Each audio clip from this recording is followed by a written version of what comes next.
کہ قاتل کی یہ دلیل بھی منصف نے مان لی، مقتول خود گرا تھا خنجر کی نوک پر، بدبختی کی انتہا۔ وہ بدبخت میں آپ کو بتلاؤں، میں آپ کو مشتعل نہیں کرنا چاہتا،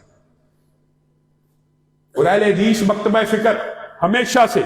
اعتدال پسندی کا قائل ہے، لیکن دکھ کی بات ہے، غم کی بات ہے، ایک ایسا بدبخت انسان، ایک بھی نہیں 5 مجرم جو اقراری مجرم ہیں، جنہوں نے اپنے جرم کا اقرار کیا، وہ نہ بھی کرے تو ڈی این اے ٹیسٹ ایک ہوتا ہے، ڈی این اے ٹیسٹ سے یہ بات ثابت ہو گئی ہے کہ ان بدبختوں کے سپامز معاذ اللہ قرآن پاک کے اوپر گرے ہوئے ہیں۔ انہوں نے اس قسم کی توہین کی ہے، اس قسم کی جسارت کی ہے، اور عدالت کے جج نے وہی بات کی ہے کہ مقتول خود گرا تھا خنجر کی نوک پر، ان 5 کو بری کر دیا۔ انا للہ و انا الیہ۔ اور پلی یہ لی ہے، یہ جی موبائل فون ایک کا جو وزیر گل کا جی جناب اس کے ماں کے نام ہے، یہ پلی ہے چھوڑنے کی کہ ایک کا فون اس کے بھائی کے نام ہے، ایک کا فون جی اس کی ماں کے نام ہے، باقیوں کے تو اپنے نام ہیں۔ ان 2 کے اگر ماں اور بھائی کے نام بھی ہوں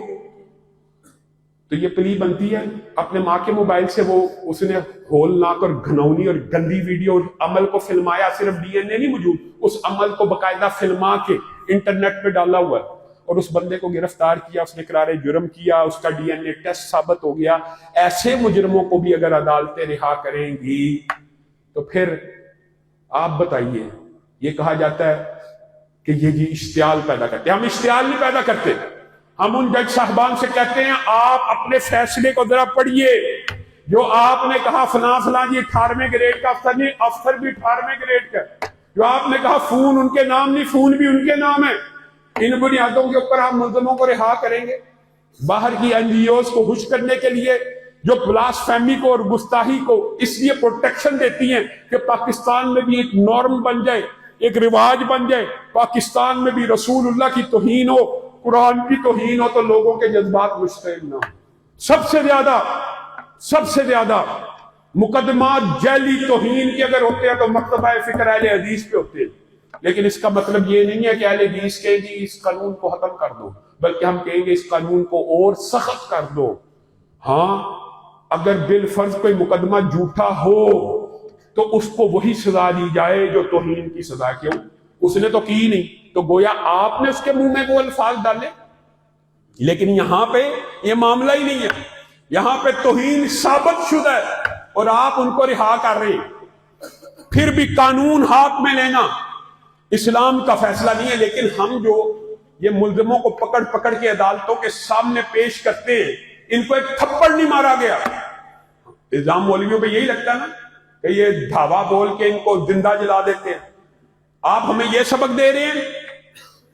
کہ ہم آپ کو مجرم پیش کریں، ثبوت اور ایویڈنس پیش کریں،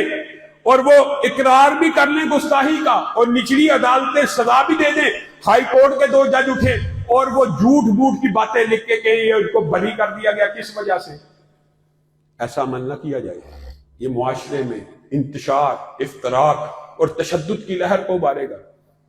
انشاءاللہ ہمارے وکلاء اس کے خلاف اپیل میں جائیں گے، اور جو احباب بیچارے دن رات، حسن معاویہ ہو، راؤ عبدالرحیم ہو، کیسر راجہ ہو، عبد الوارث گل ہو، یہ بیچارے دن رات اس محاذ کے اوپر کام کر رہے ہیں۔ وہ حسن معاویہ کے پیچھے پڑے، یہ طاہر شرفی کا بھائی ہے،